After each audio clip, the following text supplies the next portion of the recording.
And so we did.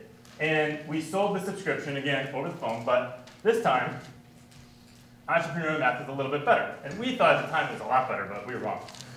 So you take the number that you're going to sell times the number of subscriptions, and that equals your revenue. So now we have separated the revenue from the hours in the day. This is a really good thing, because everybody in this room has the same amount of hours, and that's fine.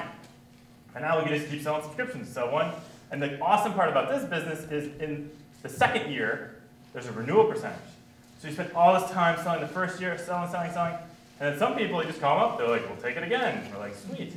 And now your revenue doubled if you can continue to sell the second year. So we thought this was awesome. We were geniuses. And we got a lot of clients. The biggest companies in the world, Nike, Procter & Gamble, Black & Decker, they're all subscribing to our thing. And when we made it, so this is a picture of the first prototype, we actually didn't even have one. We just had that website. That's all we had. And we sold it before we made one to see if people would even buy it. And so the first guy paid us, and he's like, when does it ship? And we're like, the next one's in November. And so you see on the website on the right, it says, X design date ships November 1st. So he's like, great. The guy was so happy. So then we had to go through this process of actually prototyping and making it, and once we validated, somebody would pay for it and cared to pay for it. And so then it went through iterations, and you see on the left side was like once we finished a couple, and on the right side the beauty shot where we got into a level where we had a professional photographer start doing it as opposed to our nasty bed sheet on the left. And then, so we learned a little bit about corporate America, and when you're working in these big companies, how things get done. And so at $7,000, what happened was we went to sell, we sold one to this company in Japan. They're in Tokyo. It's British American Tobacco. And the cost of, they wanted us to go and see them because they really wanted us to explain it. There was a little bit of thing with the language barrier. Some of the people only spoke Japanese. And so they're like, we're happy to fly you guys out to our offices in Tokyo, business class, 2 people. So we're like, okay. So a business class ticket to Tokyo, plus travel expenses in the nicest hotel in downtown Tokyo, per person is $15,000. And our subscription was $7,000. So we hang up the phone and we're like, that doesn't make sense. So like, okay, we think we might be undercharging these people because they're willing to pay more for the airfare, right? So we retool and we're like, okay. What do these people really need? And we were also getting feedback that some people weren't using our product. And so we were trying to understand why weren't they using it. And one of the reasons was it didn't have enough visibility in the company. Because in a company where they had $20 billion in revenue, $7,000 is like lunch. So the senior executives can't even take a moment to think about it because it's like, bam, gone. Like, I've already spent that much money and you haven't given me, it's not feasible for them to get a return that's worth it. So we're like, okay, so we changed the model, we changed the price, and now it's $120,000. And so to you and me, it seems like the same thing, but to them, very different. And so instead of delivering it in those little cardboard boxes, now we deliver it in this, which is called an innovation center.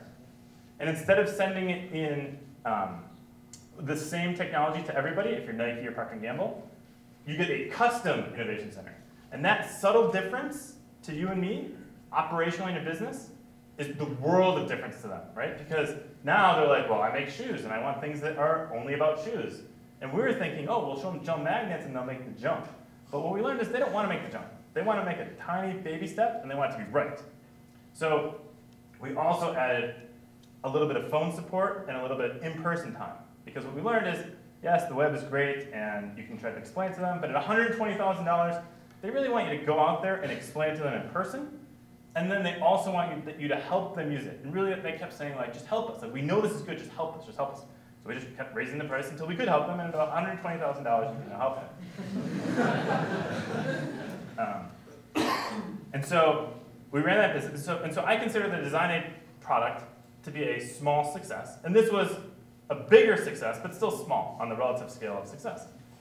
And so we got to the point where we were basically at the same place that I got into with Leverworks, where I was on a plane 2 to 3 days a week, flying out to Redmond, Washington, flying out to Atlanta, flying out to New York, to convince these senior executives to pay us $120,000, and then flying to another city to an executive we'd already convinced to work with their team to try to get them to use it.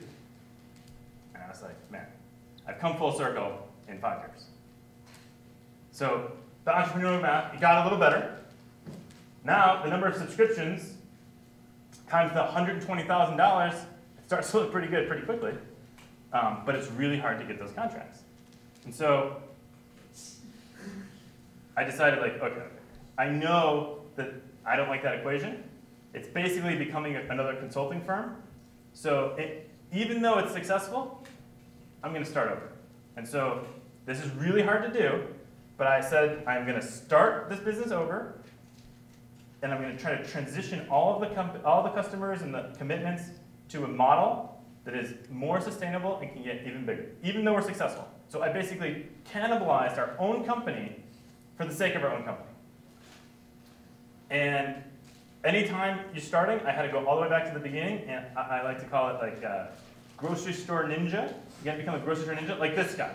And so before I was just willing to throw it, we now have over $1 million in revenue and employees, and I couldn't just like throw it away like I could the first week back when we started, but I needed to test and make sure that this new thing was going to work. So basically, went through a series. I just made a website.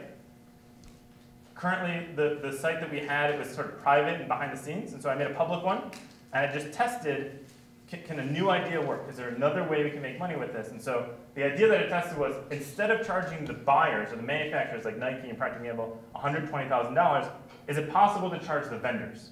There's a lot of vendors, and they're hungry for business. And this guy on our board, Morris Miller, is the founder and CEO of Rackspace Managed Hosting. Richard Yu was the technical founder, and then Morris came on and helped them scale. And Rackspace, I don't know if you guys know, they're a hosting company. They just went public. So these guys had a tremendous success. And ever since I've met Morris, Morris has always said, Zach, Inventables is a nice to have, not a need to have. And it used to really bother me, because in my mind, it was a need to have because the R&D guys needed to have it to do their job. But what Morris kept saying is, the company didn't need to have it, because Nike doesn't need to have a new product this year. They need to sell the product they have. So it was an extreme way of saying they need it less than other things. So for the vendors, they need sales, because if they don't have sales, they will go out of business. So I was like, okay, after 5 years of hearing this, or 3, whatever it was, I was like, fine, I'll try it another way. So we threw up this site, put a little box there, and just saw, would people just randomly over the internet ask a question, and could we sell that question as a qualified lead to the vendors? Because all the people that come to our site are very qualified. They're asking very intelligent questions, and they're intending on buying their product. And so I just threw up a few things. And first, I just did it for free. And people, and the vendors were very happy to respond to these leads and talk to these people. And then I just said that there was a price. So like I made a price up on the page to see if people would click and do it. But I didn't want to like build the whole credit card processor, because like it was a different business. We're just testing, and people were clicking it and doing it. So I was like, okay, we've got something here. And I really just didn't tell anybody, but I knew that this is going to be big. And I remember I was like in my apartment one night at like midnight, and I just started screaming, because finally we had made money without talking to people over the internet, even though we hadn't actually charged their card. And this was like about 2 years ago, 2.5 years ago. So now the math had changed. And now you've got a dollar amount that I can sell this lead for. And in the back of my mind, you know, I've seen a couple of people think they were paying a little bit more than a certain amount, times the number of leads, times revenue. And now it's completely independent of subscription. I don't have to talk to anybody. And you can make some serious money, because I see that all the traffic that's coming to our site naturally while I'm sleeping.